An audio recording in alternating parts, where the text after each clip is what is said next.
নমস্কার সম্মানীয় দর্শক বন্ধুগণ, কেন্দ্র সরকারের তরফ থেকে দেশ জুড়ে জারি হলো নতুন নিয়ম।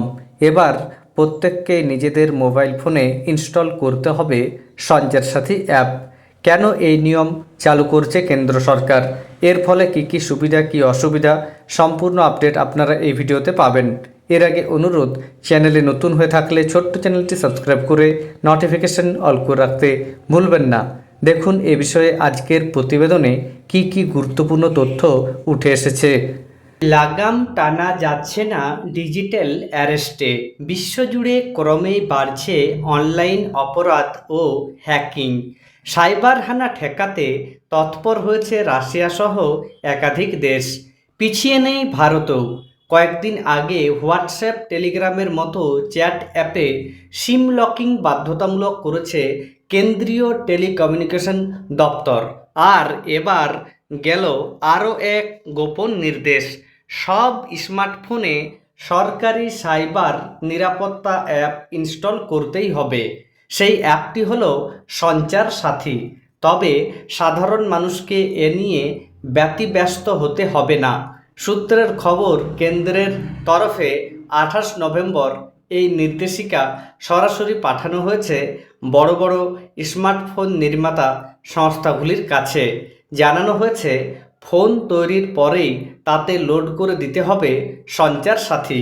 90 থেকে 120 দিনের মধ্যে করতে হবে এই ব্যবস্থা। প্রি ইনস্টলড ওই অ্যাপ চাইলেও আনস্টলড করা যাবে না। কেন্দ্রের দাবি, সাইবার জালিয়াতি মোকাবিলাতেই এই পদক্ষেপ।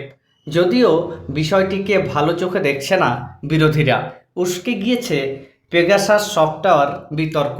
বিরোধী দলগুলির অভিযোগ, পেগাসাসের মতো বিশেষ এই অ্যাপও আসলে নজরদারির নয়া হাতিয়ার। প্রশ্ন উঠেছে, সুরক্ষা নিরাপত্তার দোহাই দিয়ে এবার কি বিরোধী থেকে আমজনতা সকলের গতিবিধি আলাপ আলোচনার উপরে নজর রাখবেন মোদি শাহ? তৃণমূলের রাজ্যসভার সাংসদ ঋতব্রত বন্দ্যোপাধ্যায় তো স্পষ্ট বলেছেন, এটা এক ধরনের আগ্রাসী ফ্যাসিবাদী মনোভাব, নজরদারি কায়েমের প্রয়াস। ফ্যাসিস্ট রাষ্ট্রগুলি এসব করে।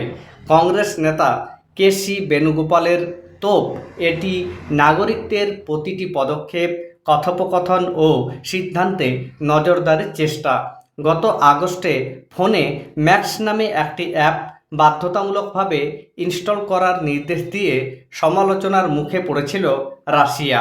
ব্যবহারকারীরা নিরাপত্তার স্বার্থে এই ধরনের যে কোনো অ্যাপ বা সরকারি নির্দেশের বরাবর বিরোধিতা করেছে অ্যাপেলও।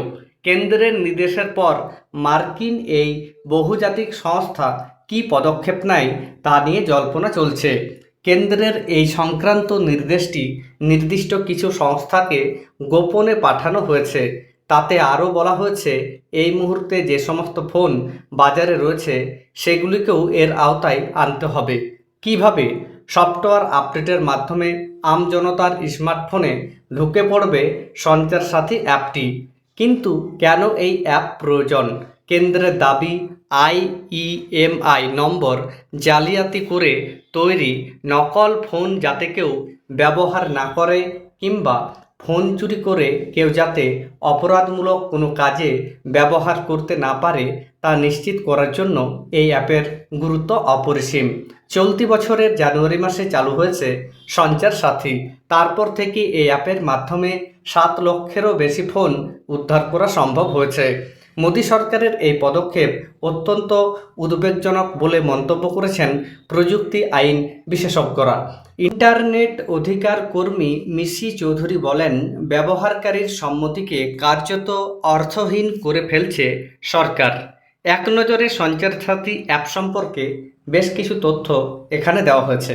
যেমন, টেলিকম দপ্তরের অফিসিয়াল মোবাইল অ্যাপ হচ্ছে সঞ্চার সাথী।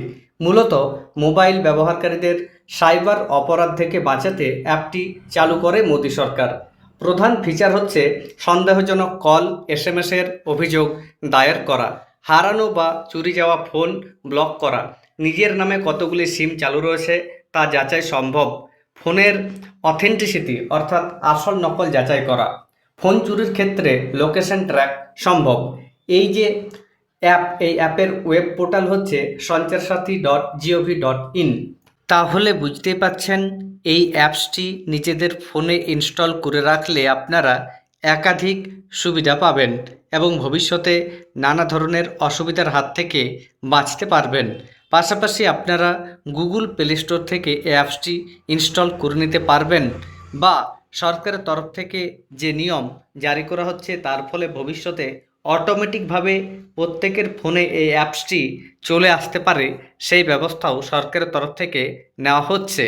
এই মুহূর্তে আপনাকে যে এই অ্যাপসটি ডাউনলোড করতেই হবে এরকম ব্যাপার নেই, তবে আপনি চাইলে প্লে স্টোর থেকে সঞ্চার সাথী অ্যাপসটি নিজেদের মোবাইল ফোনে ইনস্টল করে নিতে পারেন। ধন্যবাদ।